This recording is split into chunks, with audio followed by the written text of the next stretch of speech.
Halo semua, apa kabar? Semoga dalam keadaan sehat selalu ya. Amin.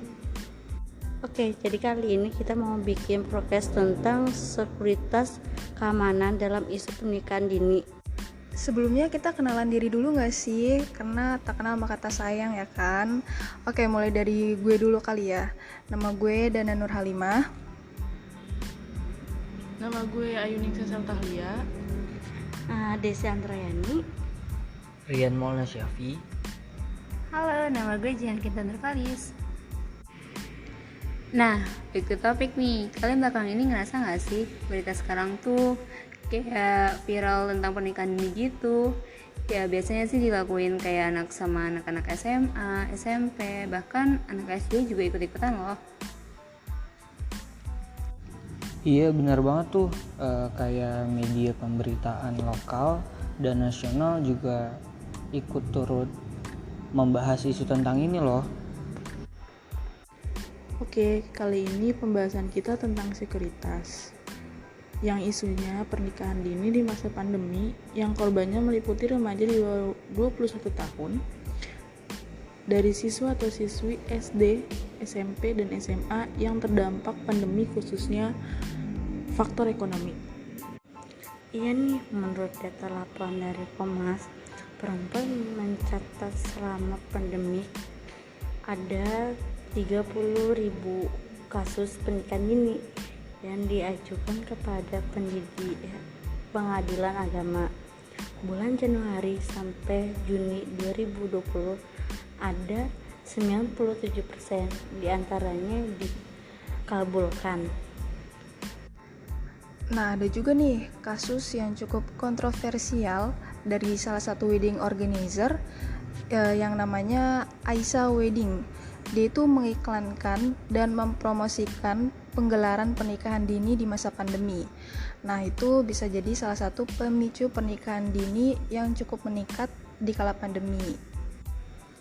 Oh iya, dan selain dari Aisyah Wedding ya, isu pernikahan dini yang lagi hits banget tuh, yang lagi viral banget ya, itu tuh terkait di dunia pendidikan sih. Ini kayak contohnya ini, ada tuh siswi SMP yang dia memutuskan untuk menikah di usia dini karena dia bosan sama kuliah atau sekolah online. Dia kayak ya udah mendingan gue nikah aja deh gitu. Kayak sebenarnya sih miris ya, tapi gimana ya?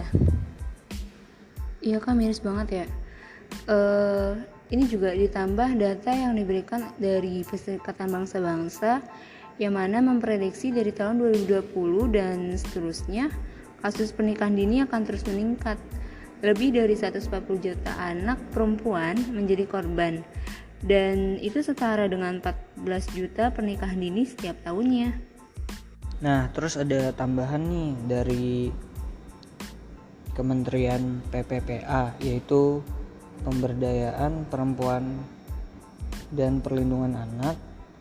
Dia mencatat dari tahun 2019 hingga 2020 angka pernikahan dini meningkat menjadi 24.000. Yaps, dari data tersebut sudah menunjukkan proses sekutitasi. Terus aktor dari proses sekuritas tersebut kira-kira siapa ya menurut kalian? Menurut gue ada dua aktor yang berperan sih dari sisi politis dan non politis. Nah, bener banget. Kalau misalnya dari segi politis nih, itu peran lembaga pemerintah kayak dari KPAI, LPAI, Lembaga Perlindungan Anak Indonesia, dan juga ada PPPA, yaitu Pemberdayaan Perempuan dan Perlindungan Anak. Oke, gue mau nambahin nih Dan, dari aktor non politisnya ya. Kalau non politis itu aktor yang tidak terikat negara, atau itu dia berasal dari peran orang tua sebagai pendidikan pertama untuk anak-anaknya dan peran guru sebagai orang tua pengganti di sekolah. Namun karena di masa pandemi, peran orang tua lebih dibutuhkan sih kalau kata gue ya. Bener banget Jihan, cuman Mirisnya, penyebab utama kasus tersebut adalah faktor ekonomi. Yang terdampak ya orang tuanya juga. Jadi ada dilema di antara itu. Lalu, bagaimana ini kira-kira peranan kita untuk melakukan pendekatan ke tahap sekuritas, Yan? Kalau menurut gue, kita harus mengadakan penyusunan tentang dampak pernikahan dini terhadap orang tua dan anak sih. Bisa juga lewat campaigns nih, kayak tentang dampak pernikahan dini di kalangan remaja SMP dan SMA. Bisa juga dari infografis dan aksi sosial yang perlu supaya anak-anak bisa aware lagi tentang pernikahan dini yang memang beresiko buat usia mereka, karena nggak cuma menjalani sekedar akad, tapi gimana mereka bisa menjalani kehidupan bersama ke depannya. Tambahan dari gue, speed act dari lembaga yang berwenang atau yang bersangkutan juga perlu ditambah sih, kayak perlu diproses juga agar sekuritisasi ini tuh bisa masuk ke tahap yang nasional gitu. Kalau untuk Speak Act, ada pernyataan langsung nih dari Komisioner KPAI di bidang pendidikan yang menyatakan faktor utama pernikahan dini di masa pandemi meliputi faktor ekonomi, dan Pak Nadiem selaku Kemendikbud juga turut berkomentar. Dia menyatakan pembelajaran jarak jauh menimbulkan kekerasan dalam rumah tangga, kekerasan anak, dan pernikahan dini, karena itu lagi balik ke faktor ekonomi. Wah, pembicaraan tentang sekuritas seru juga ya.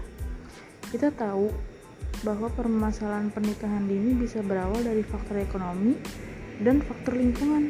Nah, dari semua pembicaraan kita, hal ini bisa jadi sekuritas keamanan yang mana gak hanya lembaga berwenang yang mengatasinya, tapi kita juga turut mengatasi hal bersama-sama. Oke, sekian podcast kali ini. Sampai jumpa.